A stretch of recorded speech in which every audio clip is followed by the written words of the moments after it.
Welcome back. Well, attacking Health Canada for foot dragging is nothing new for some MPs, just not Conservatives. James Lunney held an unusual news conference today to criticize the department on a key step to combat C. difficile infection. He joins me live. Welcome to the show. This is your 10th anniversary of going after Health Canada on C. difficile linked to antacids, or these potent types of antacids. Tell us what the health situation is and why you're getting nowhere. Well, I raised this issue in 2004 after the first articles were published linking a common class of potent proton-pump inhibitors, they're called, gastric acid suppressants, to the C. difficile infections in the hospital. And that year there were 1,000 deaths in Montreal alone, which was considered the epicenter for this new superbug.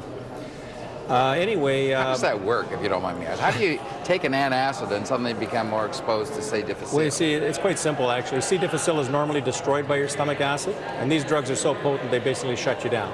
Oh. And of course, that creates a whole range of other problems. And then when you take antibiotics in the hospital, it takes away your secondary defense. Okay. So you're at 40 to 270% increased risk. So a warning was posted on the website, PHAC, Public Health Agency of Canada website in that day. And subsequent warnings were diminished. The first one had a biological plausibility, and why taking people off these meds when they're in the hospital might be an effective strategy. Was reduced to just one line. But what the kicker is for me is we pushed it.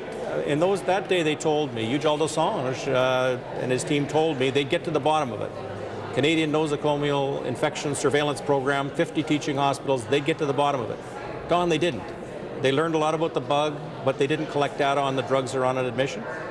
So they didn't, and yet they go to great lengths to tell us that these data are so comprehensive they can use it as a baseline for future studies. I don't know how that's possible.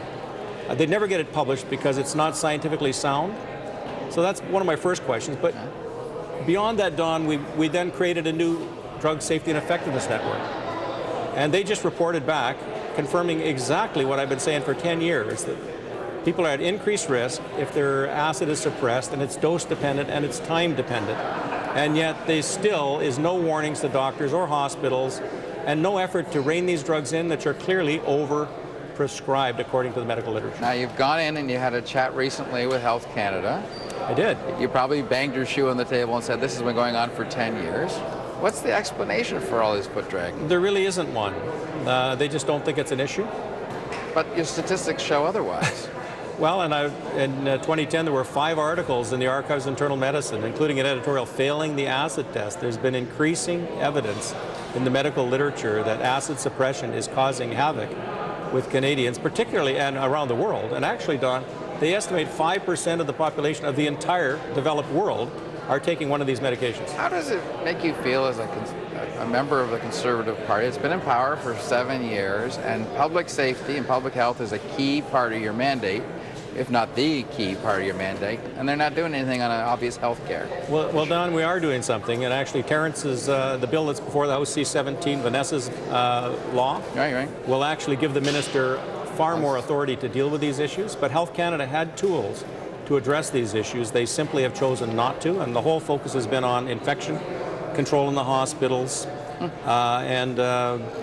actually, the website just this past week, they changed it and dropped the one line that used to link to PPIs. And the warning they put out, if you can find it, in another part of the website actually uses diminutive language like possible link.